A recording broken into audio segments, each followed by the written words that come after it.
যতই ঘূর্ণিঝড় টর্নেডো আসুক না কেন, দায়িত্ব থেকে সরে দাঁড়ানোর একচুল পরিমাণে কোনো অপশন নাই। রোজকারের মতো আজও রুইমণিকে নিয়ে ছুটে গেলাম তার স্কুলে। তার আজকে সাধারণ জ্ঞান পরীক্ষা। আসসালামু আলাইকুম, welcome back to my another video. I hope আমার সকল আপু ভাইরা ভালোই আছেন। আমি আল্লাহর অশেষ রহমতে ভালো আছি। ভালো থাকি বা খারাপ থাকি না কেন, এই যে ডিউটি, এই ডিউটি থেকে তো আর বিরতি নেওয়া যায় না। ইদানিং একটা কথা প্রায় এসে সামনে আসতেছে, মেয়েরা নাকি নিজের জন্য বাঁচে না, মেয়েরা নাকি অন্যের জন্য বাঁচে। তবে হ্যাঁ, এটা কিন্তু সত্যি কথা, 100% আমি একান্ত বিলিভ করি এই কথাটা।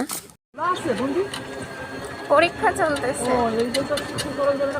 আজ কপালটা অনেক ভালো ছিল, আমাদের বউবাজারের মোড়ে আসতে না আসতে একটা ভ্যান পেয়ে গেছি। তবে ভ্যানওয়ালা ভাইটা আমাকে কি বলবো, এত ঘোরালো, মানে পালপাড়ার ভিতর দিয়ে আসবে, সেই স্টেশনের ওই রাস্তাটা খারাপ দেখে ওই রাস্তা দিয়ে আমাদের নিয়ে যাবে না। অনেকদিন পরে এই রাস্তাটাতে ঢুকলাম, ভালোই লাগলো বেশ। আমি যখন রোজডাল স্কুলে চাকরি করতাম তখন এই রাস্তাটা ধরেই আসা যাওয়া করতাম। আর আগের তুলনায় রাস্তাটা ঢালাই দেওয়ার পরে এখন অনেক বেশি পরিষ্কার পরিচ্ছন্ন থাকে। তারপরে এই যে গরুহাট খোলা পার হয়ে আমাদের স্বাধীনতা চত্বরের সামনে দিয়ে যাচ্ছি। তবে আলহামদুলিল্লাহ আজকে একদমই কোনো জ্যাম নেই, এই জিনিসটা দেখে ভালো লাগলো। প্রতিদিন বাসার থেকে বেরোয়ার আগে 5 মিনিট হাতে টাইম নিয়ে বের হতে হয় শুধুমাত্র এখানকার জ্যামের জন্য। এখানে ট্রাফিক পুলিশ থাকলে আর জ্যামটা বাঁধে না। আজকে অবশ্য ট্রাফিক পুলিশ ছিল, এই জন্য মূলত জ্যামটা বাঁধে নাই, তাহলে অন্য দিনের মতো হইলেই বিপদ হয়ে যায়। তো বিশেষ করে শনি মঙ্গলবারে তো জ্যাম বাঁধে, তার উপরে আবার স্কুল টাইমটা তো একদমই বোনাস, এই টাইমে আরো বেশি। ওই যে আফসানা এখন আইছে, তাই তো বলি আমি। আর পরীক্ষা সাধারণ জ্ঞান তো হ্যাঁ, 10টা বাজার সাথে আসলো, ওই 11টার সাথে।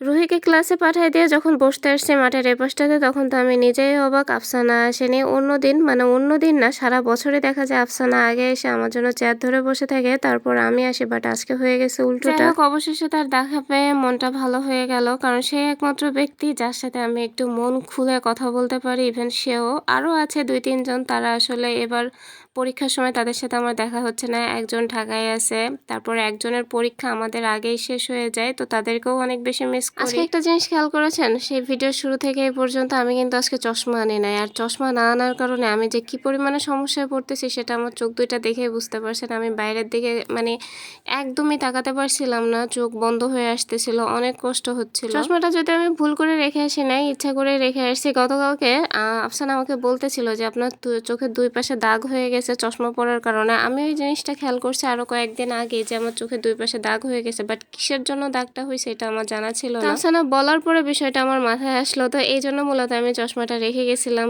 কিন্তু আমি এত পরিমাণে কষ্ট পেয়েছি চশমা ছাড়া বাইরে যাওয়াতে বলার মতো না। আজও আমাদের একটু বাজারে যাওয়ার প্ল্যান ছিল দুইজনের, কিন্তু পরীক্ষা তাড়াতাড়ি শেষ হয়ে যাবে এই চিন্তা করে বাজারে যাই নাই। 1 ঘন্টার মধ্যে রুইমনির পরীক্ষা শেষ হয়ে যায়, তারপরে এই যে বাসার উদ্দেশ্যে বের হয়ে যায়। তো আজকের ভিডিওটা মূলত এই পর্যন্ত। সবাই ভালো থাকবেন, সুস্থ থাকবেন, আমার পরিবারের জন্য দোয়া করবেন। আল্লাহ হাফেজ।